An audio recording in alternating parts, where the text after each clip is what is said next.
काम कर दिया, फलों को तोड़ दिया। मुंह ने, जिब्या ने, दांतों ने अपना काम कर दिया, उसे खिला दिया।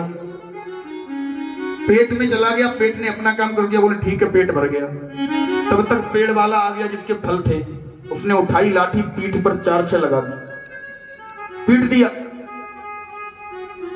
देखो हाथ ने फल तोड़े, जिब्या मुंह ने खाए, जिब्या ने स्वाद लिया, पेट में रखे गए, आंखों ने देखा था, गलती थी आंखों की, पिटा कौन? पीठ। लेकिन ईमानदारी से बताना, रोया कौन? कौन रोया? हृदय नहीं रोया, आंखें रोई हैं। क्यों? गलती किसकी थी? आंखों की। देखा किसने था? वासना कहां से प्रवेश करी? आंखों से। इसलिए नजर बहुत मजबूत होनी चाहिए। राम जी मानो इशारा कर रहे हो, संकेत दे रहे हो, हम आपको इतिहास में संकेत दे रहे हो कि जब भी वासना सामने आ जाए तो उसकी तरफ से अपनी नजरें हटाकर कहा कर लो, सीत है चीत।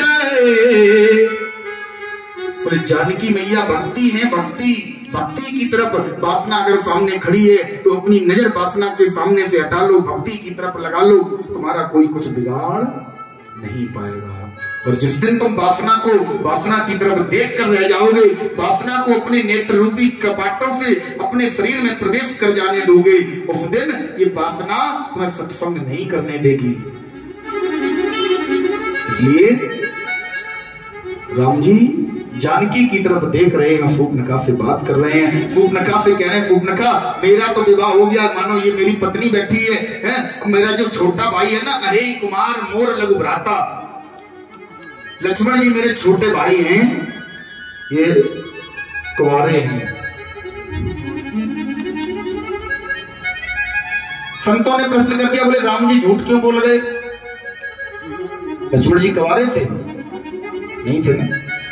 राम जी झूठ बोल गए? राम जी झूठ नहीं बोले माता। राम जी ने कहा, अहेई कुमार मोर लघु भ्राता। बोले शूर्पणखा तू कौन है? बोले दोस्त हृदय बड़े जस अहेनी। अहेनी माने क्या होता है? सर्पड़ी। और अहि माने सर्प। बोले शूर्पणखा अहि कुमार, अगर तू सर्पड़ी है तो ये अय कुमार, अय कुमार माने सर्प का बच्चा। अगर तू सर्पड़ी है तो ये सर्प देवता बैठे हैं। तो कौन है? मोर लघु भ्राता, मेरे छोटे भाई हैं। तू अगर दुष्ट हृदय दारुण जस अहनी, तू अगर सर्पड़ी है, नागिन है, तो ये नाग देवता शेष नाग बैठे, तू इनसे ही मिल। शूर्पणखा पहुंची लक्ष्मण जी के पास, और जैसे ही लक्ष्मण जी के पास पहुंची, देखो शूर्पणखा वासना है, सत्संग में आती है। अब राम और लक्ष्मण जैसे अगर सत्संगी हैं, पक्के वाले, तो क्या हुआ? तुरंत लक्ष्मण जी ने बाण की नोक निकाली, इसके महाराज इसकी तरफ बढ़ाना चाहा। राम जी ने कहा लक्ष्मण रुक जाओ। क्यों? लक्ष्मण जी ने कहा ऐसा करें इसके पैर तोड़ दें। राम जी बोले ना, पैर मत तोड़ देना, अगर तुमने पैर तोड़ दिए तो ये रावण तक जाएगी कैसे भाग के? ये रावण तक जाएगी कैसे? तो राम जी बोले क्या करें? इसकी जिब्या काट दे। जिब्या काट दोगे फिर ये बताएगी कैसे? तो इसके नेत्र फोड़ दे। अगर नेत्र इसके फोड़ दोगे तो इसने मेरे स्वरूप का दर्शन कर लिया है, इसने नेत्रों में मुझे बसा लिया है। इसने अभी अभी कहा तोसम पुरुष, जिन नेत्रों में मैं बस गया हूं वो नेत्र फोड़ने योग्य नहीं है। इसकी जिब्या मेरी बड़ाई कर चुकी है, इसकी जिब्या कह चुकी है कि तुम्हारे जैसा राम जी कोई पुरुष नहीं है। जो जिब्या मेरी बड़ाई कर चुकी हो लक्ष्मण, वो काटने योग्य नहीं है। जो जिब्या मेरा नाम ले चुकी हो वो जिब्या सदैव पवित्र है। जिस जिब्या से एक बार भी मेरा नाम निकल जाए, तो फिर क्या करें? बोले ये वासना है, ऐसा करो ये दोबारा से सत्संग सुनने लायक न रहे, इसके गाने ही काट दो, नाक काट कर इसे बेइज्जत कर दो, जिससे कि ये कहीं भी अपनी शकल दिखाने योग्य ना रहे। लेकिन जिन नेत्रों में एक बार मेरा नाम लिया जा चुका हो, राम जी कह रहे हैं जिस जिब्या ने एक बार मेरा नाम ले लिया हो, वो जिब्या जब इतनी पवित्र है राम जी का नाम, राम जी का अनुष्ठान जिस जगह पर, एक बार सत्य घटना है, सब वहां पुराण में आती, कोई पढ़ लेना। एक बार भोले बाबा मैया पार्वती के साथ कहीं से निकल रहे थे, एक जगह पर भोले बाबा ने एकदम से झुककर दंडवत प्रणाम किया। मैया पार्वती ने पूछा, बाबा यहाँ क्यों प्रणाम किया? भोले बाबा ने कहा, यहाँ आज से 500 वर्ष पूर्व राम जी की कथा हुई है, इसलिए ये स्थान पवित्र है, इस स्थान पर मैं प्रणाम कर रहा हूं। मेरा कहने का भाव आप सब लोग समझ गए हों। हाथ जोड़कर प्रार्थना है कि जिस स्थान पर राम जी की कथा हो गई, मुझे पता लगा इस स्थान पर सारे लोग कूड़ा डालते थे। हाथ जोड़कर प्रार्थना है, ये स्थान मंदिर की भांति पवित्र हो चुका है। यहाँ तो आगे से राम जी की कथा कहीं हर जगह नहीं होती, और भी कथाएं, और भी स्थान थे इनके पास, ये इसी जगह पर क्यों आए? कि हुई सोई जो राम रचि राखा, को करि तर्क बढ़ावे साखा। वही होगा जो राम जी को मंजूर है, जो राम जी करवाना चाहते हैं। ताहि न पहुंचे ताहि पे, ताहि कहाँ ले जाओ। महाराज आज लक्ष्मण जी ने सूर्पनखा के नाक कान काटे। सूर्पनखा पहले तो गई खरदूषण के पास, खरदूषण दौड़कर आए, 14,000 सैनिकों को लेकर आए, बहुत बड़ी सेना लेकर आए। राम लक्ष्मण ने, राम जी सरकार ने देखते ही देखते महाराज सारी सेना को धराशायी कर दिया। अब सूर्पनखा पहुंची कहां? नाक कान कटवाकर अब पहुंची रावण के पास, और रावण से कह रही है राधे श्याम रामायण, बड़ा सुंदर चौपाई, कि भाई दो लड़के, भाई दो लड़के राम लखन इस दंडक वन में आए हैं। अब राह एक सीता नारी सुंदर सुकुमारी लाए, सुंदर सुकुमारी लाए, सुंदर सुकुमारी लाए, सुंदर सुकुमारी लाए। भाई दो लड़के राम लखन, जिनका नाम राम और लक्ष्मण है, इस दंडक वन में आए हैं, और एक सुंदर सी स्त्री उनके साथ है। बोले तो क्या करें? मैं उधर अचानक निकल गई। क्या कह रही है सूर्पनखा भैया?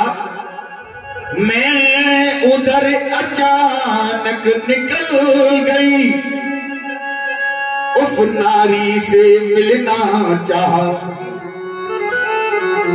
इतने में छोटे तपसी ने मुझसे कुछ छल करना चाहा, मुझसे कुछ छल करना चाहा, मुझसे कुछ छल करना चाहा, मुझसे कुछ छल करना चाहा।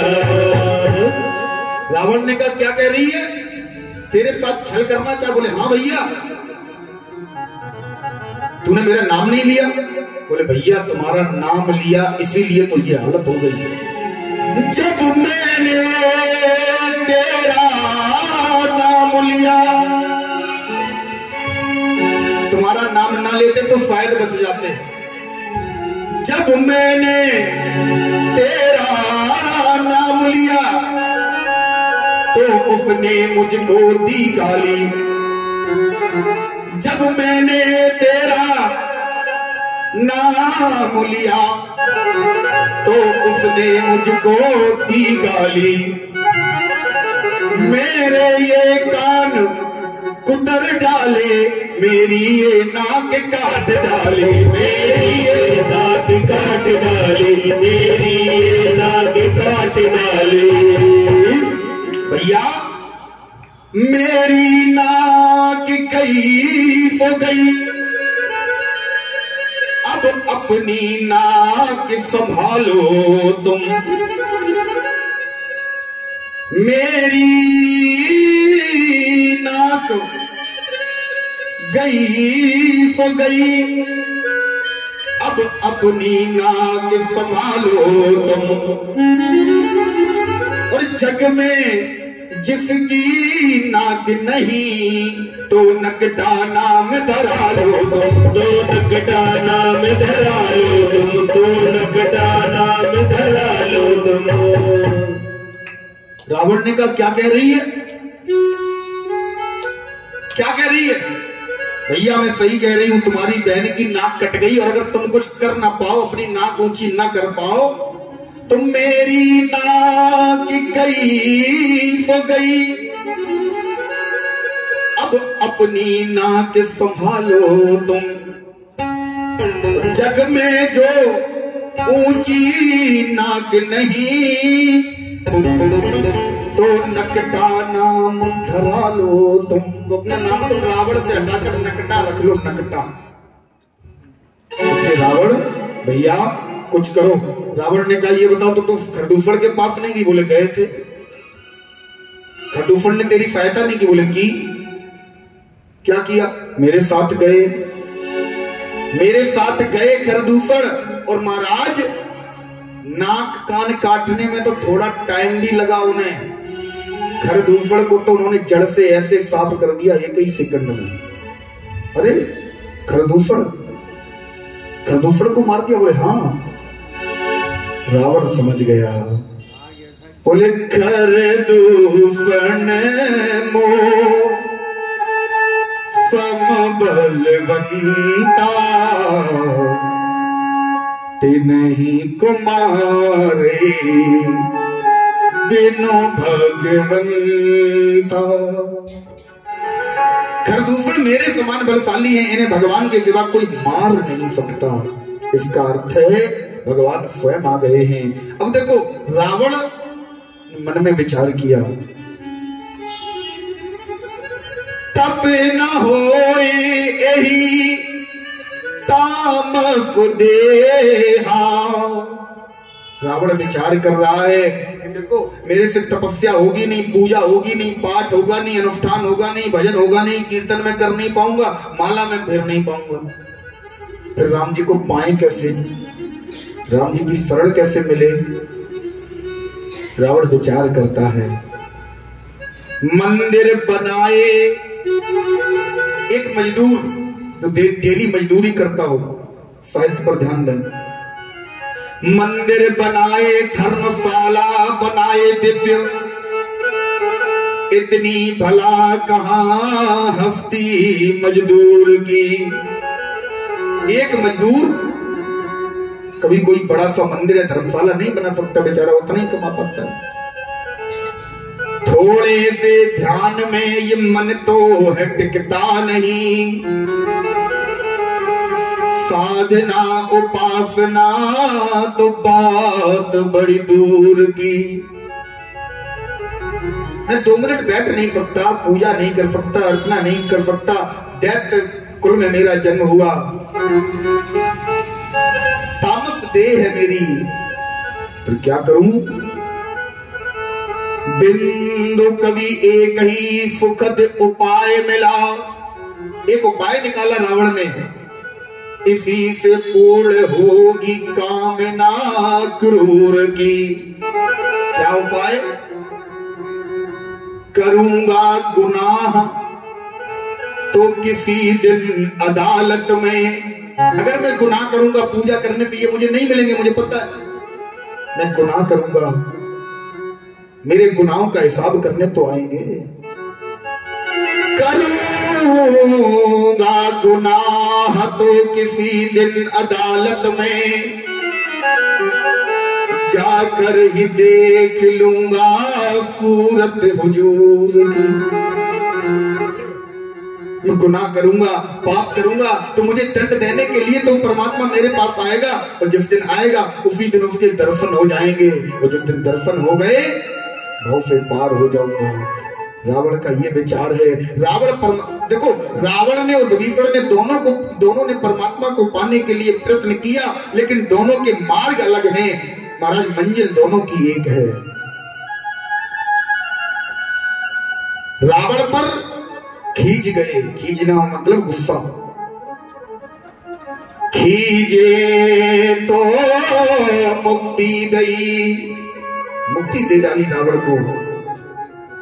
विभीषण पर रीझ गए, प्रसन्न हो गए, खींचे तो मुक्ति दई और रीझे दीनी लंक। विभीषण पर प्रसन्न हो गए तो लंका का राजा बना दिया विभीषण को। रावण पर क्रोध किया तो रावण को मुक्ति दे दी। रावण ने तुरंत विचार किया क्या करना चाहिए। बोले महाराज एक ही उपाय है, जिस नारी की ये बात कर रही है उसी नारी का हरण कर लिया जाए। कैसे हरण किया जाए? आज लंका का राजा रावण, लंकाधिपति लंकेश्वर रावण विचार कर रहा है। तुरंत गया कहां? अपने मामा मारीच के पास। अच्छा एक बात और बताएं, ये जो मामा है ना, मामा, त्रेता युग में एक मामा हुए जिनका नाम है मारीच। द्वापर युग में भी एक मामा हुए जिनका नाम है शकुनी। एक मामा और हुए द्वापर युग में जिनका नाम है कंस। और एक मामा, बुंदेलखंड की एक बड़ी सुंदर कथा आती है आला और ऊदल की, सब शायद सुनी हो। उसमें एक मामा हुए माहिल। इन मामाओं ने कभी भला नहीं किया, कभी भला नहीं किया। मारीच मामा आपके सामने है कहानी, भला नहीं किया। शकुनी मामा भला नहीं किया। कंस मामा भला नहीं किया। माहिल मामा भला नहीं किया। ये कोई भला नहीं कर सकते। भागवत जी में भी श्लोक है, तरुणी प्रभुता गे श्याल को बुद्धिदायका। तरुणी घर की स्त्री अगर घर की प्रभुता के है, घर की मालिकी लेकर बैठी है, और श्याल को बुद्धिदायका, श्याल को माने होता है साला, बुद्धिदायका। अगर साला घर का मंत्री बन के बैठ गया, घर में कोई भी कार्य होता है ना, तो घर में बुद्धि देने वाला साला है, तो समझ लेना घर पतन की ओर जा रहा है। माता घर की मालकिन बनी बैठी, माता जी बैठी हैं। पिताजी को अगर 5 रुपए भी चाहिए तंबाकू के लिए, तो 5 रुपए माता जी से मांगते हैं, 5 रुपए दो जरा। समझ लेना घर पतन की ओर जा रहा है बहुत जल्दी।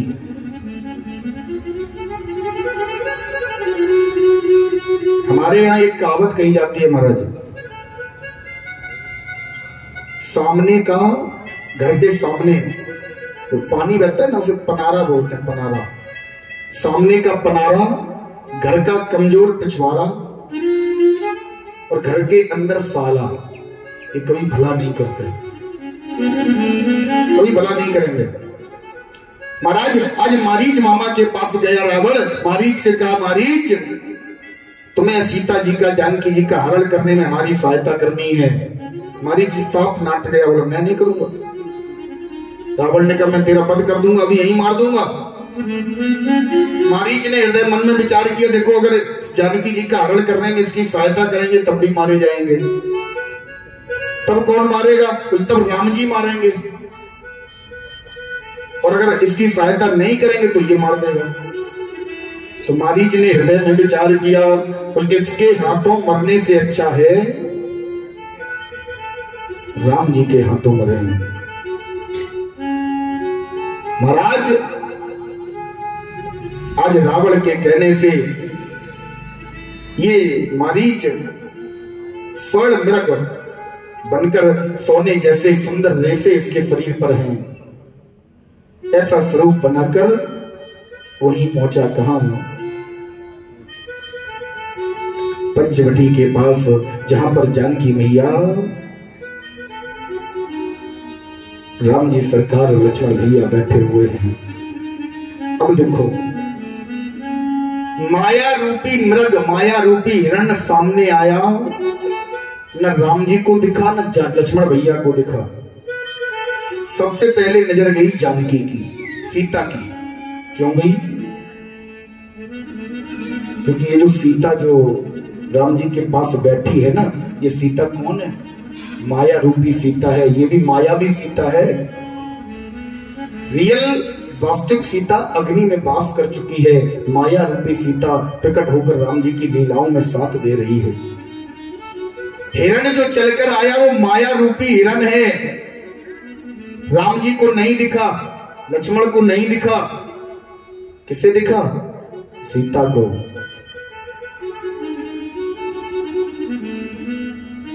क्यों? क्योंकि एक मायावी की भाषा केवल मायावी समझ सकता है। माया रूपी सीता को माया रूपी हिरण दिख रहा है। महाराज जैसे ही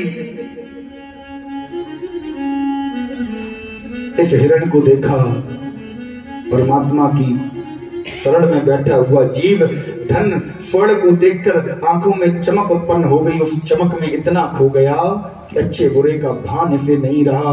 आज महाराज परमात्मा की शरण में बैठकर जिस हिरण ने अभी सीता का कुछ बिगाड़ा नहीं, सीता से कुछ कहा नहीं, उस हिरण का वध करने के लिए सीता कह रही है और राम जी को आदेश दे रही है, प्रार्थना नहीं कर रही। राम जी से साफ कह रही है, राम जी आनिए चरमो कहत बेदेही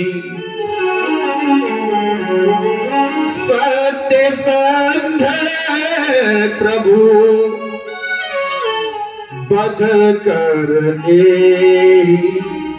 राम जी जाओ इस मृग का वध कर ले आओ। और ये वैदेही तुमसे कह रही है। तेवर देखो जानकी मैया का कहने का, बात करने का। वैदेही कह रही है, जानकी कह रही है, जाओ सत्य संध प्रभु बध कर एही आनिए चर्म, इसकी खाल खींच लो, इसका चमड़ा खींच लो। एक जीव का मन परमात्मा की शरण से निकलकर कहां पहुंचा? धन की ओर, स्वर्ण की ओर। परमात्मा को आदेश दे रही है, एक निर्दोष की हत्या करवा रही है। कोई बात नहीं, कितनी भी गलती कर दी हो, लेकिन लक्ष्मण रूपी संत राम जी तो चले गए अपने धनुष पर बाण चढ़ाकर, लेकिन लक्ष्मण रूपी संत के संरक्षण में जानकी मैया हैं। तब तक जानकी मैया का हरण नहीं हुआ। जैसे ही राम जी, देखो मारीच का भाव कितना सुंदर है, मारीच का भाव कितना सुंदर है। आगे आगे मारीच भाग रहा है, पीछे पीछे राम जी धनुष पर बाण चढ़ाए भाग रहे हैं। पहला ऐसा प्राणी है जिसे मुक्ति देने के लिए, जिसे अपना धाम देने के लिए राम जी उसके पीछे पीछे भाग रहे हैं। बोले मारीच रुक जा, मैं तुझे अपना धाम देना चाहता हूं, तुझे तेरा वध भले ही कर रहा हूं, लेकिन तुझे अपने धाम में भेजना चाहता हूं। और मारीच भाग रहा है। मारीच जानता है मैं तुम्हारे धाम जाऊंगा, तुम मुझे धाम दोगे। तुमने मुझे तब भगाया था, तुमने मुझे तब 400 योजन 700 योजन दूर फेंक दिया था, आज मैं तुम्हें भगाऊंगा। मारीच भगा रहा है, राम जी पीछे पीछे भाग रहे हैं। राम जी ने जैसे ही बाण मारा, महाराज इसने चूंकि नमक खाया रावण का, तो पहले रावण का काम किया। हा लक्ष्मण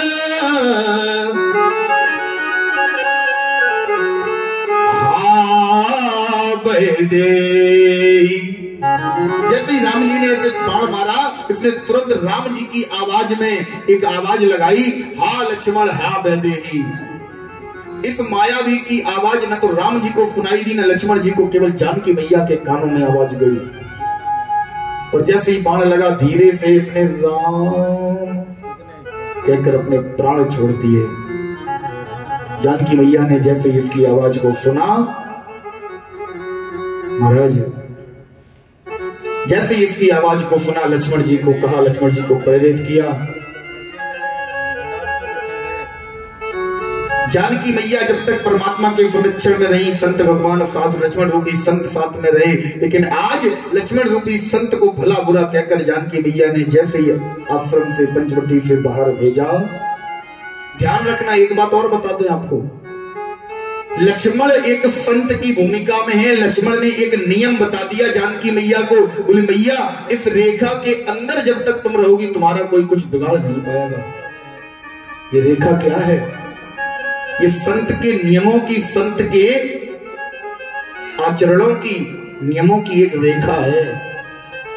ये रामचरितमानस की शिक्षा, धर्म ग्रंथों की शिक्षा, आचरणों की रेखा, इस रेखा के मर्यादा के अंदर जब तक जीव रहेगा, भले ही परमात्मा, एक बार परमात्मा को ना मानो, संतों को ना मानो, लेकिन संतों के बताए हुए नियमों पर जब तक चलते रहोगे तब तक भी बुरा नहीं होगा। और जिस दिन परमात्मा राम तो पहले ही चला गया, लक्ष्मण रूपी संत को जानकी ने अपने आप से दूर कर दिया। लक्ष्मण रूपी संत एक नियम बताकर चले गए, बोले मैया इन नियम के, इस मर्यादा के अंदर रहना। जिस दिन तुम उस मर्यादा का भी उल्लंघन कर दोगे, जिस दिन महाराज जानकी मैया ने जैसी उस लक्ष्मण रेखा, जो लक्ष्मण जी का नियम था, उस नियम से बाहर भी निकल आई, तब जाकर मैया का हरण हुआ। परमात्मा रूठ गया, रूठ जाने दो, संत भगवान चले गए, चले जाने दो। संतों के बताए हुए मार्ग पर जब तक चलते रहोगे कोई कुछ नहीं बिगाड़ पाएगा। और जिस दिन तुमने संतों के बताई हुई मर्यादा का उल्लंघन कर दिया, उस दिन फिर कोई तुम्हें बचाने वाला नहीं। उदाहरण आपके सामने है, राम जी ने छोड़ा जानकी मैया को, कोई दिक्कत नहीं। लक्ष्मण जी ने छोड़ा तब भी हरण नहीं हुआ, लेकिन जैसी मैया लक्ष्मण जी के बताए गए नियम से बाहर आई, हरण हो गए। जानकी मैया का हरण हो गया।